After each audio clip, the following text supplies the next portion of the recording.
O resultado que você ainda não tem está atrás da página que você ainda não leu e do hábito que você ainda não decidiu diagnosticar na sua vida. Bem-vindos ao Clube da Mente de Ouro. Aqui transformamos leitura em resultados. Bom, hoje nós não estamos em um capítulo comum do livro O Poder do Hábito. Hoje nós estamos no apêndice do livro O Poder do Hábito. E é importante eu deixar claro para vocês que a gente está no apêndice, porque no apêndice do livro o autor fez uma coisa muito rara, muito generosa, né? Ele parou de contar as histórias que ele contou ao longo de todos os capítulos e ele entregou para nós aqui um guia prático para que para que a gente possa assumir o controle dos nossos próprios hábitos, ok? Então eu vou fazer a leitura do apêndice e depois, como sempre, eu pego todo esse texto, né, desembaralho ele e transformo ele em pontos-chave cruciais, né, para que a gente possa identificar o que é útil para a nossa vida real, vida prática, e começar a implantar e adaptar hoje, né, momento presente. Então vamos lá, apêndice, um guia para o leitor de como usar estas ideias. Olha como ele foi generoso, né? Então vamos lá. A parte difícil de estudar a ciência dos hábitos é que a maioria das pessoas, quando ouvem falar nesse campo de pesquisa, querem saber a fórmula secreta para mudar rapidamente qualquer hábito. Se os cientistas descobriram como esses padrões funcionam, então é razoável pensar que eles também devem ter achado uma receita para mudança rápida, certo? Se ao menos fosse assim tão fácil. Não é que fórmulas não existam, o problema é que não há uma única fórmula para mudar hábitos. Há milhares. Os indivíduos e os hábitos são todos diferentes. E por isso as maneiras específicas de diagnosticar e mudar os padrões em nossas vidas diferem de uma pessoa para outra e de um comportamento para o outro. Parar de fumar é diferente de deixar de comer compulsivamente, que é diferente de mudar o modo como você se comunica com seu cônjuge, que é diferente de como você prioriza as tarefas no trabalho. Além disso, os hábitos de cada pessoa são guiados por anseios diferentes. Consequentemente, este livro não contém uma única prescrição. Em vez disso, esperei ter proporcionado algo diferente. Um modelo para entender como os hábitos funcionam e um guia para experimentar o modo como eles podem mudar. Alguns hábitos prestam-se facilmente à análise e influência. Outros são mais complexos e persistentes e exigem estudo prolongado. E para outros, a mudança é um processo que jamais se conclui totalmente. Mas isso não significa que ela não pode acontecer. Cada capítulo deste livro explica um aspecto diferente de por que os hábitos existem e como funcionam. O modelo descrito neste apêndice é uma tentativa de sintetizar de um modo muito básico as táticas que os pesquisadores descobriram para diagnosticar e moldar hábitos dentro de nossas próprias vidas. Não pretendo que esse esquema seja abrangente. Isto é apenas um guia prático, um ponto de partida. E acompanhado de lições mais profundas dos capítulos deste livro, é um manual de como tomar o próximo passo. A mudança pode não ser rápida e nem sempre é fácil, mas com tempo e com esforço, qualquer hábito pode ser remodelado. Bom, então ele deixa claro, né, que a mudança ela não vai ser rápida nem fácil. Mas se você demandar tempo e esforço, você vai conseguir, tá? Então, o modelo que ele identifica aqui e descreve para nós. Identifique a rotina, experimente com recompensas, isole o gatilho e tenha um plano. Então, são 4 passos. Então vamos para o primeiro passo, identifique a rotina. Os pesquisadores do MIT, no capítulo 1, descobriram um loop neurológico simples no cerne de todo hábito, que consiste em 3 partes: um gatilho, uma rotina e uma recompensa. É o ciclo do loop do hábito. Para entender os seus próprios hábitos, você precisa identificar os componentes dos seus loops. Uma vez que você diagnosticou o loop do hábito de um comportamento específico, pode procurar formas de suplantar velhos atos nocivos com novas rotinas. Por exemplo, digamos que você tem um mau hábito, como eu tinha quando comecei a fazer a pesquisa para este livro, de ir até a cafeteria e comprar um cookie com chocolate toda tarde. Digamos que esse hábito fez com que você ganhasse alguns quilos a mais. Na verdade, digamos que esse hábito fez você ganhar exatamente 4 quilos e que a sua mulher fez alguns comentários bem diretos. Você tentou se forçar a parar, até chegou a colar um post-it no computador, dizendo chega de cookies. Mas toda tarde você dá um jeito de ignorar esse bilhete, andar até a cafeteria, comprar um cookie e, enquanto conversa com colegas perto do caixa, comer o cookie. Você se sente bem e depois se sente mal. Promete a si mesmo que amanhã vai se obrigar a ter força de vontade para resistir. Amanhã vai ser diferente, mas amanhã o hábito se instaura de novo. Como você começa a diagnosticar e depois a mudar esse comportamento? Descobrindo qual é o loop do hábito. E o primeiro passo é identificar a rotina. Nesse exemplo dos cookies, como com a maioria dos hábitos, a rotina é o aspecto mais óbvio. É o comportamento que você quer mudar. Sua rotina é que você levanta da mesa durante a tarde, anda até a cafeteria, compra um cookie de chocolate e come enquanto conversa com amigos. Então, é isso que você coloca no loop do hábito. Agora, algumas perguntas menos óbvias. Qual é o gatilho para essa rotina? É a fome? O tédio? Pouco açúcar no sangue? É que você precisa de uma pausa antes de mergulhar em outra tarefa? E qual é a recompensa? É o cookie em si? É a mudança de cenário? É a distração temporária? É socializar com colegas?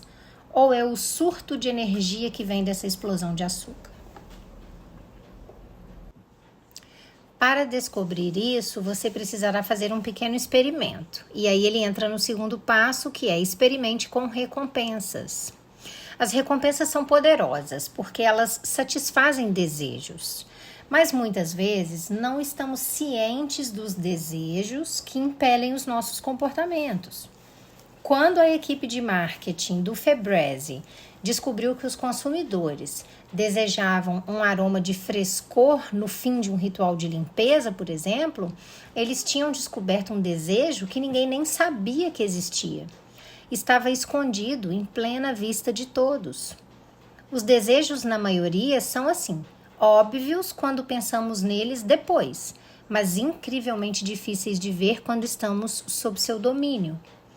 Para descobrir quais desejos estão movendo hábitos específicos, é útil experimentar com recompensas diferentes.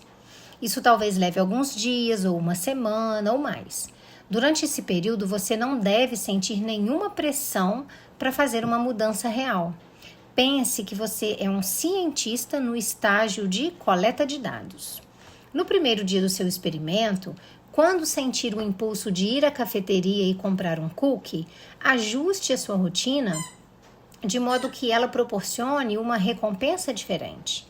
Por exemplo, em vez de andar até a cafeteria, saia do prédio, dê uma volta no quarteirão e então volte para sua mesa sem comer nada. No dia seguinte, vá à cafeteria e compre um donut, uma barra de chocolate e coma na sua mesa. No dia seguinte, vá à cafeteria, compre uma maçã e coma enquanto conversa com seus amigos. Então, tente uma xícara de café. Em vez de ir à cafeteria, ande até a sala do seu amigo, bata papo por alguns minutos e volte para a sua mesa. Você entendeu a ideia? O que você escolhe fazer em vez de comprar um cookie não é o importante. O objetivo é testar hipóteses diferentes para determinar qual desejo é que está impulsionando a sua rotina. A sua vontade é do cookie em si ou de fazer uma pausa no trabalho? Se é o cookie, é só porque você está com fome? E aí, nesse caso, a maçã deveria servir tão bem quanto. Ou é porque você quer a dose de energia que o cookie proporciona? Então, o café deveria bastar. Ou você está indo à cafeteria como desculpa para socializar e o cookie é só uma desculpa conveniente? Se for, andar até a mesa de alguém e bater um papo por alguns minutos deve satisfazer o impulso. Sim, temos um cachorrinho aqui em casa com um brinquedinho que faz fonfon, né? Vocês estão ouvindo aí como som de fundo, né? Enquanto testa 4 ou 5 recompensas diferentes, você pode usar um velho truque para procurar padrões. Enquanto testa 4 ou 5 recompensas diferentes, você pode usar um velho truque para procurar padrões. Depois de cada atividade, anote num pedaço de papel as primeiras 3 coisas que vierem à sua mente quando você voltar para sua mesa. Podem ser emoções, pensamentos aleatórios, reflexões sobre como você está se sentindo ou apenas as primeiras 3 palavras que surgirem na sua cabeça. Por exemplo, primeira, relaxado. Segundo, vi flores. Terceiro, estou sem fome. Então, programe um alarme no seu relógio ou computador para 15 minutos. Quando ele tocar, pergunte a si mesmo: você ainda sente o impulso de comer aquele cookie? Escrever 3 coisas, mesmo se forem palavras sem sentido, é importante por 2 motivos. Primeiro, isso força uma consciência momentânea do que você está pensando ou sentindo. Assim como a Mandy, a roedora de unhas do capítulo 3, carregava uma ficha cheia de marquinhas para forçá-la a estar ciente dos seus impulsos habituais, escrever 3 palavras obriga você a ter um momento de atenção. Além disso, estudos indicam que anotar umas poucas palavras ajuda você a lembrar depois do que estava pensando naquele momento.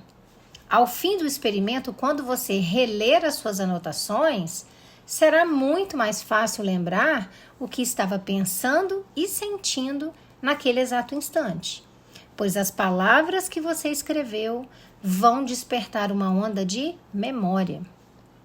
E por que o alarme de 15 minutos? Porque a ideia desses testes é determinar qual é a recompensa pela qual você está desejando. Se 15 minutos depois de comer um donut, você ainda sentir um impulso de levantar e ir à cafeteria, então o seu hábito não é motivado pelo desejo de açúcar. Se depois de bater papo na mesa de um colega você ainda quiser um cookie, então a necessidade de contato humano não é o que está movendo o seu comportamento. Por outro lado, se 15 minutos após conversar com um amigo você achar fácil voltar ao trabalho, então você identificou a recompensa, que é uma distração temporária, mais socialização. E é isso que o seu hábito procurava satisfazer. Experimentando diferentes recompensas, você pode isolar qual é realmente o seu desejo, algo essencial para reestruturar esse hábito. Uma vez que você descobriu a rotina e a recompensa, só falta agora identificar o gatilho. E aí você chega no terceiro passo, que é isole o gatilho. Há cerca de uma década, uma psicóloga da University of Western Ontario tentou responder uma pergunta que vinha deixando os cientistas sociais perplexos havia anos. Por que algumas testemunhas oculares de crimes se enganam ao se lembrar do que viram, enquanto outras lembram corretamente dos acontecimentos? Gente, nunca comprem brinquedinho para os bebezinhos, cachorrinhos que fazem esse barulhinho, tá?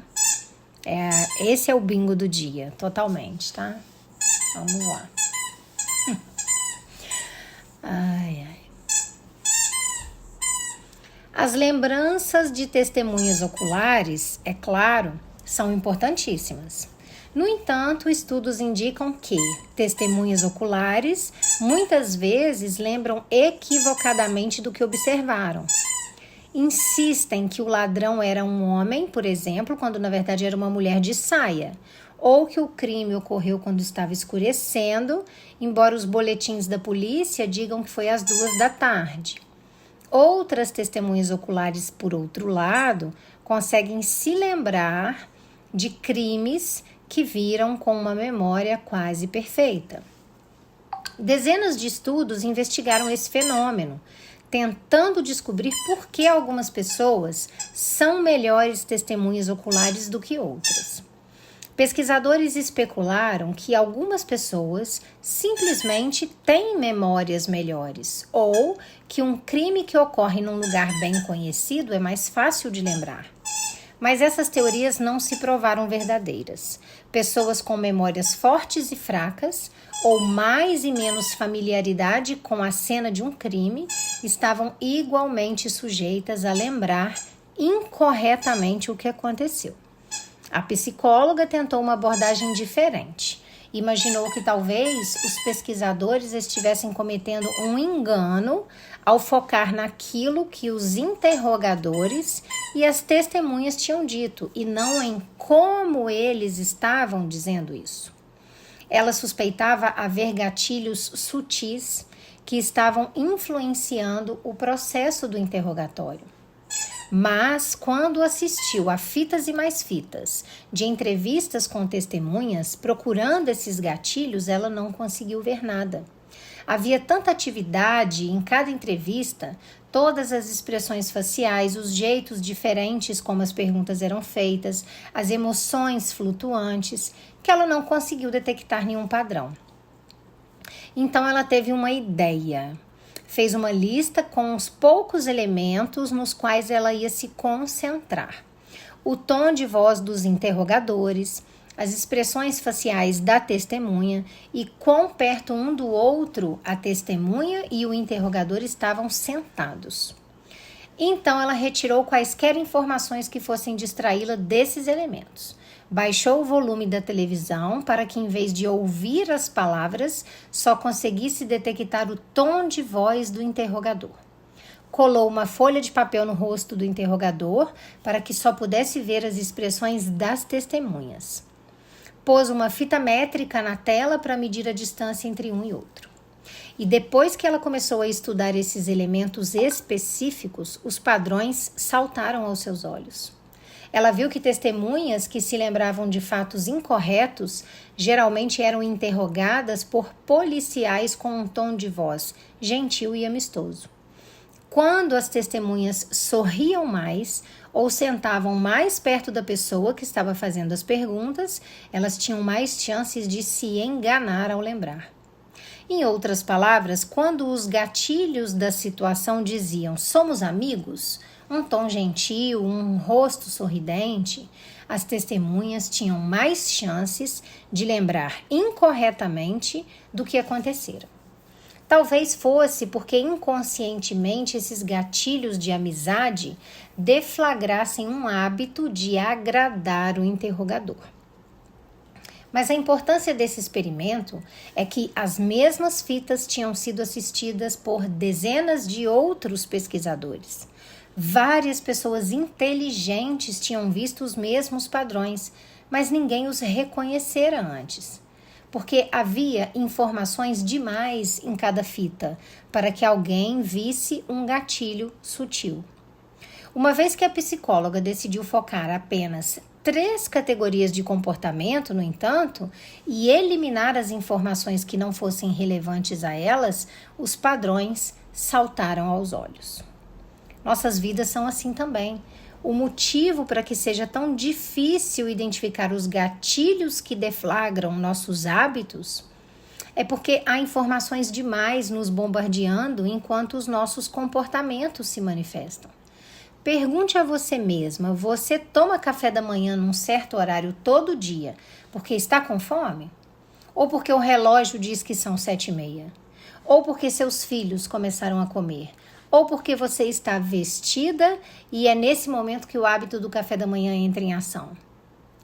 Quando você automaticamente vira seu carro à esquerda no caminho para o trabalho, o que desencadeia seu comportamento? Uma placa de rua?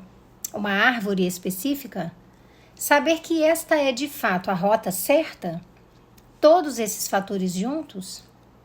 Quando você está levando seu filho para a escola e descobre que por distração começou a fazer o caminho para o trabalho e não para a escola, o que provocou o erro? Qual foi o gatilho que fez com que o hábito dirigir para o trabalho entrasse em ação em vez do padrão dirigir para a escola? Para identificar um gatilho em meio ao ruído, podemos usar o mesmo sistema que a psicóloga. Identificar de antemão categorias de comportamentos para examiná-los e enxergar os padrões. Por sorte, a ciência nos oferece alguma ajuda nesse sentido. Experimentos mostraram que quase todas as deixas habituais se encaixam em uma entre 5 categorias: o lugar, a hora, o estado emocional, outras pessoas e a ação imediatamente anterior. Por isso, se está tentando descobrir o gatilho para o hábito ir à cafeteria e comprar um cookie de chocolate, você anota 5 coisas no instante em que o impulso surge. Estas são minhas notas reais de quando eu estava tentando diagnosticar o meu hábito. Então, onde você está? Estou sentado na minha mesa. Que horas são? São 3h36 da tarde. Qual é seu estado emocional? Eu estou entediado. Quem mais está por perto? Ninguém. Qual foi a ação anterior ao impulso? Eu respondi um e-mail. No dia seguinte, quando aparece a vontade, onde você está? Voltando da copiadora. Que horas são? 3h18 da tarde. Qual é seu estado emocional? Feliz. Quem mais está por perto? O Jim, da sessão de esportes. Qual foi a ação anterior ao impulso? Eu tirei uma cópia. No terceiro dia, onde você está quando surge a vontade? Na sala de reuniões. Que horas são? 3h41 da tarde. Qual é seu estado emocional? Cansado. Empolgado com o projeto no qual estou trabalhando. Quem mais está por perto? Editores que estão vindo para esta reunião. Qual foi a ação anterior ao impulso? Eu sentei porque a reunião está prestes a começar. Depois de 3 dias, ficou bastante claro qual era o gatilho que estava deflagrando o meu hábito de comer cookies. Eu sentia um impulso de fazer um lanche numa certa hora do dia. Eu já tinha descoberto no segundo passo que não era a fome que estava movendo meu comportamento.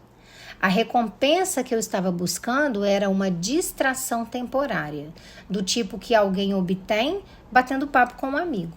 E o hábito, eu agora sabia, era despertado entre 3 e 4 horas da tarde. E entramos então no quarto passo, que se chama tenha um plano. Uma vez que descobriu qual é o loop do seu hábito, você identificou a recompensa que está movendo o seu comportamento, o gatilho que deflagra o seu comportamento e a rotina em si, você pode começar a alterar o comportamento. Pode mudar para uma rotina melhor, planejando-se para o gatilho e escolhendo um comportamento que ofereça a recompensa pela qual você está ansiando. É de um plano que você precisa. No prólogo, aprendemos que um hábito é uma escolha que em algum momento tomamos deliberadamente e depois paramos de pensar a respeito. Porém, continuamos fazendo, às vezes todo dia. Dito de outro modo, um hábito é uma fórmula que o nosso cérebro segue automaticamente. Quando eu vejo um gatilho, eu vou fazer uma rotina para obter uma recompensa. Para reprogramar essa fórmula, precisamos começar a fazer escolhas outra vez. E o jeito mais fácil de fazer isso, de acordo com inúmeros estudos, é ter um plano. Dentro da psicologia, esses planos são conhecidos como intenções de implementação. Pensemos, por exemplo, no meu hábito de comer um cookie à tarde. Usando este modelo, eu descobri que o meu gatilho era por volta das 3:30 da tarde. Eu sabia que a minha rotina era ir à cafeteria, comprar um cookie e conversar com amigos. E fazendo experimentos, eu descobri que, na verdade, não era pelo cookie que eu desejava, mas sim por um momento de distração e uma oportunidade de socializar. Então, eu tracei um plano. Às 3:30 da tarde, todo dia, eu vou andar até a mesa de um amigo e conversar por 10 minutos. Para garantir que eu me lembraria de fazer isso, eu programei o alarme no meu relógio para as 3:30 da tarde.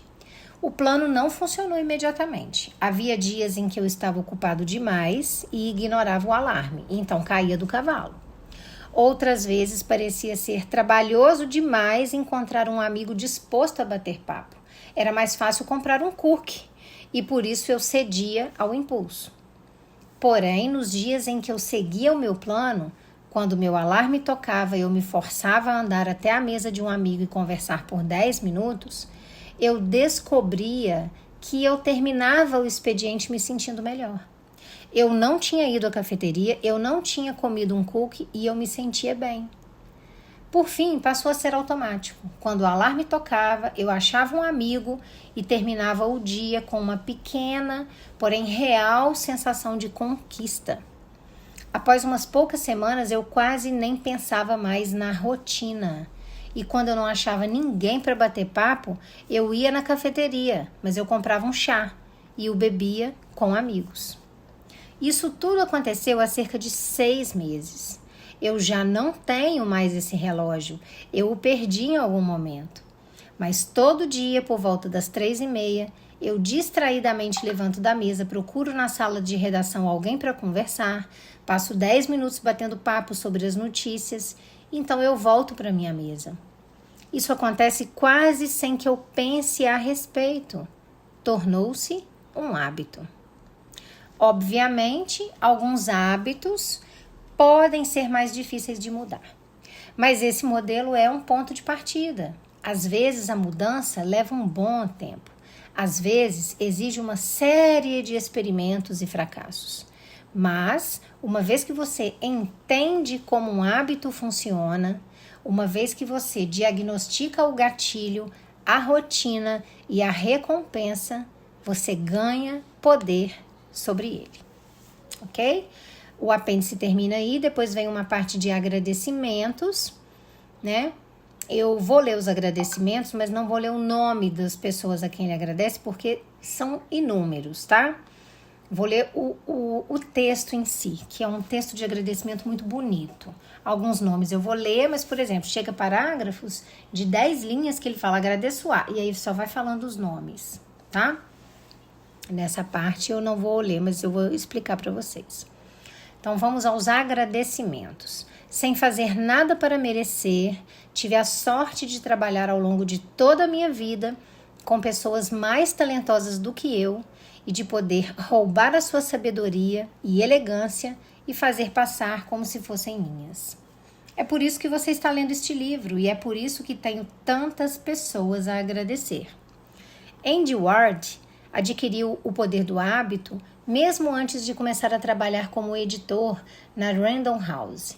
Na época, não sabia que ele era um editor gentil, generoso e incrivelmente, assustadoramente talentoso. Eu ouvira alguns amigos dizerem que ele elevara a prosa deles e segurado suas mãos com tanta elegância que eles quase tinham esquecido o toque. Mas imaginei que estivessem exagerando, já que muitos deles estavam bebendo naquela hora. Caro leitor, é tudo verdade. A humildade de Andy, sua paciência e, acima de tudo, o esforço que ele dedica a ser um bom amigo, fazem todos à sua volta quererem ser pessoas melhores.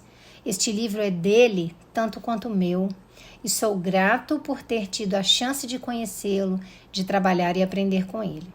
Igualmente, tenho uma enorme dívida para com alguma divindade desconhecida por me colocar na Random House sob a sábia orientação de Susan Campbell, a liderança de Dina Centrello e os conselhos e esforços de Avideh Bashirad, Tom Perry, Sunny Dillon, Sally Marvin, e aí fala outros vários nomes, ok? Um golpe de sorte semelhante me permitiu trabalhar com Scott Moyers e mais vários nomes. Da Willie Agency. A assessoria e a amizade de Scott, como muitos escritores sabem, é tão inestimável quanto generosa. Scott mudou-se de volta para o mundo editorial e leitores de toda parte deveriam se considerar sortudos. Aí ele fala o nome de outra pessoa que faz parte da Willie Agency. Andrew Willey é sempre obstinado e astuto em fazer do mundo um lugar mais seguro e mais confortável para os seus escritores e sou imensamente grato.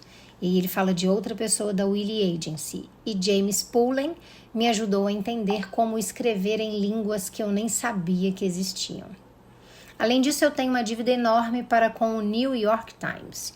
Meu muito obrigado para Larry Ingrassia, o editor de negócios do Times, cuja amizade, conselhos e compreensão permitiram que eu escrevesse este livro e exercesse o jornalismo entre tantos outros repórteres talentosos, numa atmosfera onde o nosso trabalho e a missão do Times é constantemente elevado pelo seu exemplo. Vicky Ingrassia também foi um excelente apoio.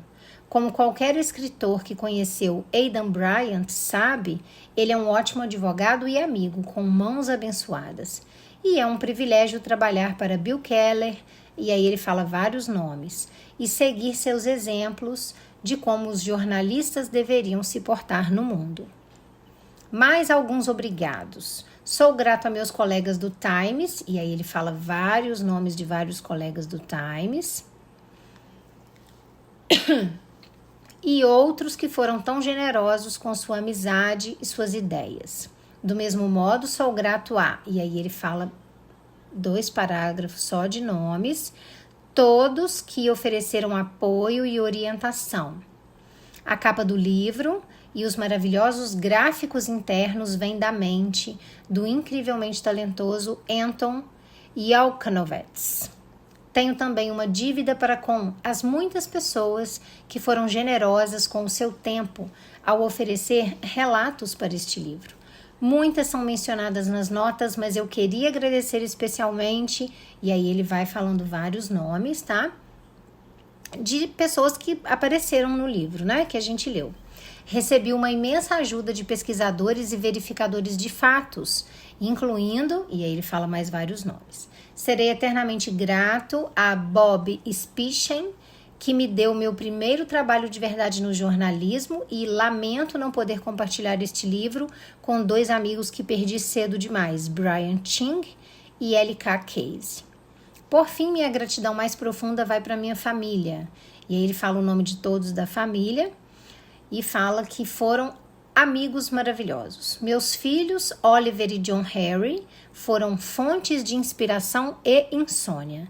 Meus pais, John e Doris, me incentivaram a escrever desde pequeno, ainda enquanto eu estava botando fogo nas coisas e lhes dando motivos para imaginar que a correspondência futura viria em envelopes da prisão.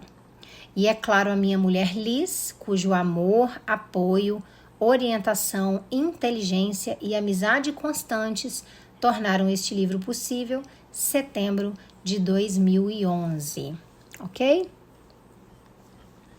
Depois ele escreve uma nota sobre as fontes. E aí ele cita, ele fala que as informações do livro são baseadas em centenas de entrevistas e em outros milhares de artigos e estudos, que muitas dessas fontes são explicitadas no próprio texto ou nas notas, junto com indicações de recursos adicionais para os leitores interessados.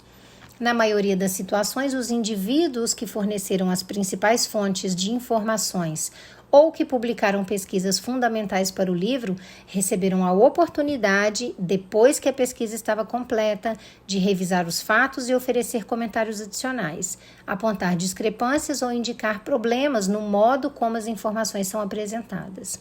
Muitos desses comentários são reproduzidos nas notas. Nenhuma fonte teve acesso ao texto completo do livro. Todos os comentários são baseados em resumos fornecidos às fontes. Em um número muito pequeno de casos, o caráter confidencial foi estendido a fontes que, por diversos motivos, não podiam ter seus nomes citados nos depoimentos. E num número mínimo de casos, algumas características identificáveis foram ocultadas ou levemente modificadas em cumprimento às leis de proteção da privacidade dos pacientes ou por outros motivos, ok?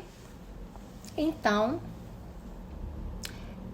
essa parte termina aqui, depois entra a parte das notas, né? Que as notas citam as frases que ele fala no texto e de onde elas saíram, né? Então, muitos estudos científicos, né? Várias pesquisas, as várias universidades dos Estados Unidos, algumas leis, né? Ele vai citando, né? Capítulo por capítulo, porque se alguém lê uma palavra que tem alguma dúvida, vai lá nessa parte das notas, né? Por exemplo, quando ele fala da Pepsodent, né? Da propaganda da Pepsodent que remove a película. Aí você vai nas notas, está escrito que ele achou essa propaganda num acervo digital de anúncios da Universidade de Duke. Então, é nesse sentido que são as notas, ok? Para que a gente consiga saber de onde ele tirou essa informação, né? Ele não tirou do nariz dele, né? Ele não inventou. E assim vai, capítulo por capítulo, tá? Até chegar no capítulo 9. Deixa eu abrir a página aqui onde ele vai no capítulo 9. Quero ver o que tem depois. Se é algo que a gente já fecha hoje, para eu poder finalizar aqui com vocês. Só um minutinho. Vamos chegar lá no capítulo 9.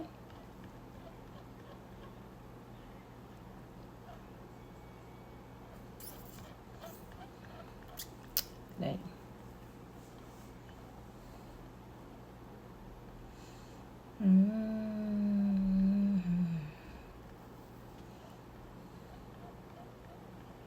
Capítulo. Quase acabando aqui, gente. Só um minutinho. O ao vivo é assim.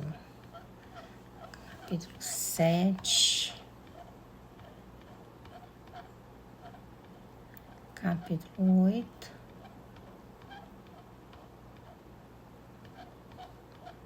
E capítulo 9.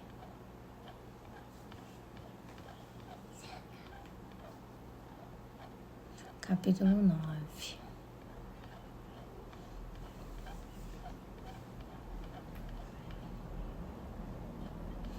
Ok.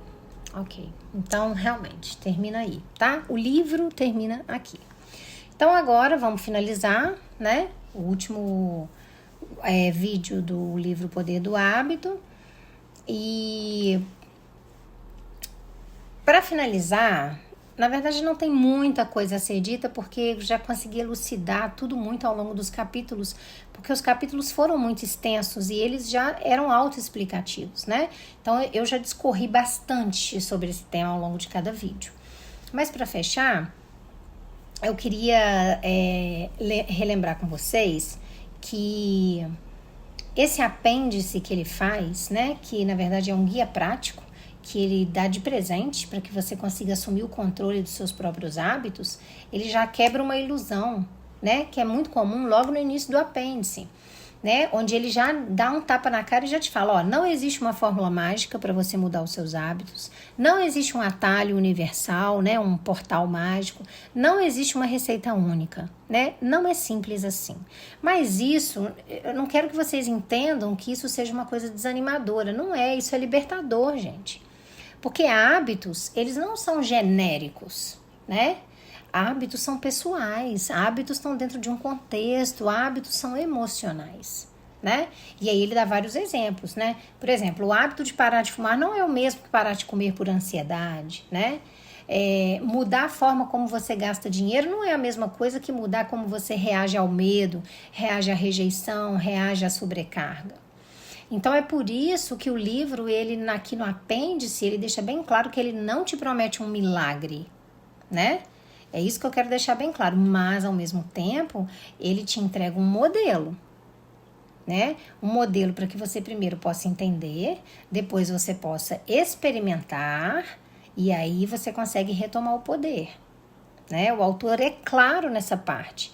Ele fala que a mudança ela pode não ser rápida, ela pode não ser fácil, mas ela pode nunca ser perfeita. Ele deixa claro isso, né? Mas que ela é possível. Qualquer hábito pode ser remodelado. Bingo, ok? E aí ele resume toda a ciência do livro em 4 passos super simples. Não são passos fáceis, mas são passos simples. Percebem que tem diferença entre fácil e simples? Né? E aí ele fala que ele chama de o modelo, né? Que é o modelo dos hábitos. O primeiro, o passo 1 é você identificar a rotina. O passo 2 é experimentar com recompensas diferentes. O passo 3 é isolar o gatilho. E o passo 4 é ter um plano. Ele está falando nada mais, nada menos do que você identificar o seu ciclo do loop do hábito, né? Então, traduzindo isso para a vida real, o que ele está querendo dizer? No primeiro passo, que ele fala, identifique a rotina. A rotina, gente, é o comportamento que você vê, que você está tendo. É o que é visível.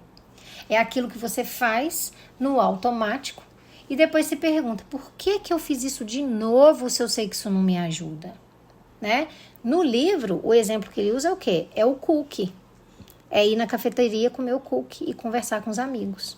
Na sua vida pode ser o quê? Pode ser gastar dinheiro para aliviar a ansiedade. Pode ser fugir quando você precisa se posicionar. Pode ser procrastinar quando alguma coisa te dá medo. Pode ser travar quando na verdade você precisa se expor para vender. Pode ser comer quando você está muito exausto emocionalmente. Ok? A rotina é o que você quer mudar. É o comportamento que você tem que você não gosta. Bingo? Ok. O segundo passo, quando ele fala experimente com recompensas. Aqui tem um ponto-chave que muita gente ignora. Vou deixar claro para vocês. Você raramente deseja aquele comportamento. Não. Você deseja a recompensa por trás daquele comportamento. Né? Então, o cookie não é sobre açúcar, é sobre fazer uma pausa, é sobre ter um alívio, é sobre socializar e se distrair.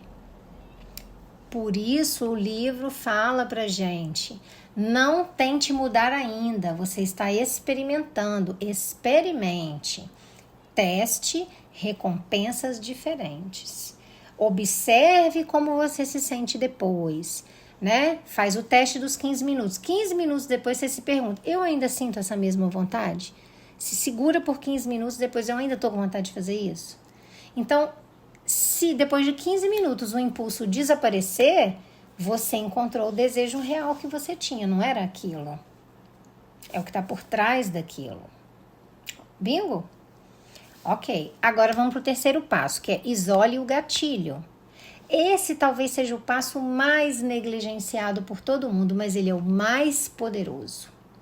O livro mostra pra gente que quase todo gatilho habitual se encaixa em 5 categorias, né? Ou o lugar, ou a hora, ou o estado emocional, ou está relacionado a outras pessoas, ou está relacionado a uma ação imediatamente anterior. Então, você não muda o que você não consegue enxergar. E você não enxerga o que está misturado com muito ruído. Então, quando você começa a registrar essas 5 categorias, os padrões vão aparecer. E quando o padrão aparece, o hábito fica desnudo. Ele perde aquele poder invisível que ele tinha, porque ele se torna visível. Bingo, isso é um super bingo que eu acabei de falar. E o último, que é o quarto passo, que ele chama de tenha um plano, né? Aqui entra um ponto muito decisivo. Ele fala que um hábito é uma fórmula automática do cérebro, né? Quando eu vejo o gatilho, eu faço a rotina para obter a recompensa. Então, mudar um hábito é reescrever essa fórmula. A fórmula continua a mesma, você só vai mudar os elementos da fórmula. Então você vai usar outro gatilho, ou outra rotina, ou outra recompensa. A ciência mostra que o jeito mais eficaz de fazer isso é com o que a psicologia chama de intenções de implementação. O que é isso? Falando bonito, né? Mas falando linguagem popular, é um plano. Você tem que ter um plano claro, um plano específico, um plano antecipado, para você não ser pego de surpresa. Então, não é falar, eu vou tentar mudar. Não. É falar, quando acontecer X, que é o gatilho, eu vou fazer Y. Eu já estou com tudo programado, planejado. Eu tenho um plano. Então, no livro ele fala, às 3:30 da tarde, que ele descobriu que era esse o gatilho dele, eu vou levantar e vou conversar 10 minutos com alguém. Porque às 3:30 da tarde ele sentia necessidade de se aliviar, de socializar, de se distrair. Ok?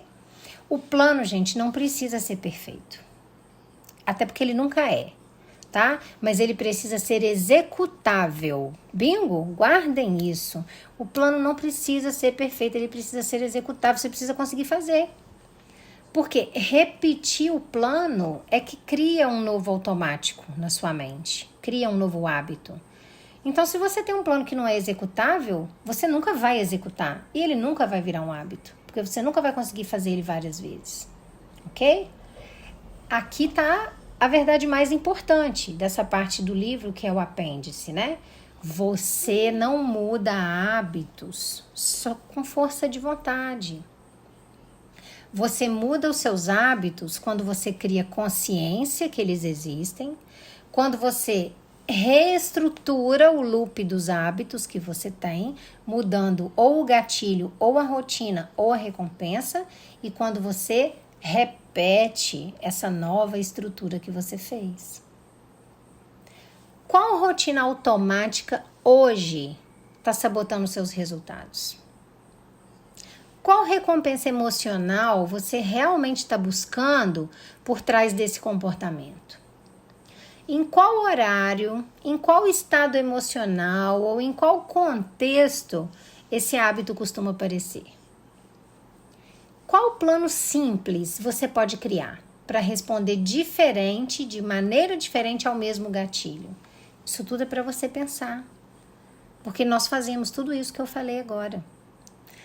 Quando você entende o loop do hábito, você recupera o poder volta para você.